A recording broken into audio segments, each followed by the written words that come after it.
လာကြိုက်တာနဲ့ဟိုတက်သွားမယ်ကြိုက်တာနဲ့တူတူနေမယ်ဆိုပြီးတော့ဟိုဒီငါ့ကိုချစ်လို့ရှိရင်ဗီဒီယိုရိုက်ကြမယ်ဆိုအမှတ်တရရိုက်ကြရတယ်လွယ်ကြတာပေါ့နော်မိန်းကလေးကအပေးလွယ်တဲ့အချိန်မှာယောက်ျားလေးကလည်းအယူလွယ်လိုက်တဲ့သဘောပေါ့နော်ကျွန်တော် client ကကြတော့အရင်တော့ကြုံခဲ့ပူတယ်ကျွန်တော်လည်းရိုက်ခဲ့ပူတယ်လေဟိုမိန်းကလေးဘက်ကနေပြန်ပြီးတော့ချင်းချောက်တာလည်းရှိတယ်ဒီငါ့ကိုဖြတ်တာနဲ့ဒီပုံတွေကတက်လာတော့မှဒီဗီဒီယိုတွေတက်လာတော့မှဆိုတော့သူ့ကိုချင်းချောက်တဲ့အချိန်မှာပြေးလို့မရအောင်သူနွန်နေနေတာနေလာလို့ဆွဲထုတ်ပေးလိုက်တာဟာနေအဲ့လိုမျိုးသူကစက်ရောစီဆိုတဲ့ဟာနဲ့ကာကွယ်ပေးတာလာကဘေးကလူအနေနဲ့သူအတုံးချခံနေရပြီဆိုပြီးတော့လာကနေဆွဲထုတ်ပေးလိုက်တာလာကတော့ဒီလူငယ်ဆိုတာလာတော့ဒီ sex education ရေးလို့ရှိရင်အားလုံးကဝိုင်းဆဲကြရပေါ့နော်ဒီဘယ်လိုခေါ်မလဲဟိုကလေးတွေကိုပေါ့နော်အတွေးမအောင်လုပ်ပေးနေတဲ့အစိတ်ပင်တွေစိုက်နေရဆိုပြီးပြောကြတယ်အမှန်မှန်တော့အစိတ်ပင်တွေစိုက်နေတာမဟုတ်ဘူးကလေးတွေကိုသူတို့မှတဘာဝတွေးသားဆန္ဒဆိုတာရှိတယ်အဲ့တော့လမ်းမမရောက်တဲ့နောက်မရောက်အောင်နှမ်းကနေပြီးတော့ပြောပေးနေရပါ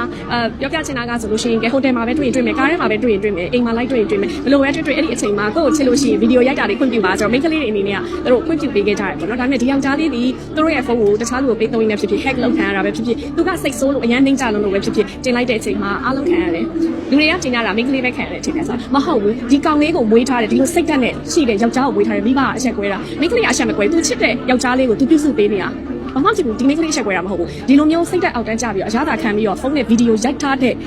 ကာယကံရှင်ယောက်ျားလေးရဲ့အမေအဖေအစားနှံ့လို့အရန်ရှက်တယ်သူတို့ရဲ့သားကိုသူတို့မွေးထားလို့ရှိရင်သူတို့ဘာဖြစ်တယ်သားလေးရေလူပြိုရွယ်ရောက်ပြီးမြင်းကြီးစားထားလို့ရှိရင်တော့ကောင်မလေးကိုဘယ်လိုလေးတက်မှုထားပြီးဆက်ဆံပါဘယ်လိုမျိုးဗီဒီယိုတွေမရိုက်ပါနဲ့ဘယ်လိုမျိုးလေးချစ်မြတ်လို့ပေးပါဆိုမိဘကမတင်ပေးထားလို့ဒီကောင်လေးကအရသာခံပြီးဖုန်းနဲ့ရိုက်တာ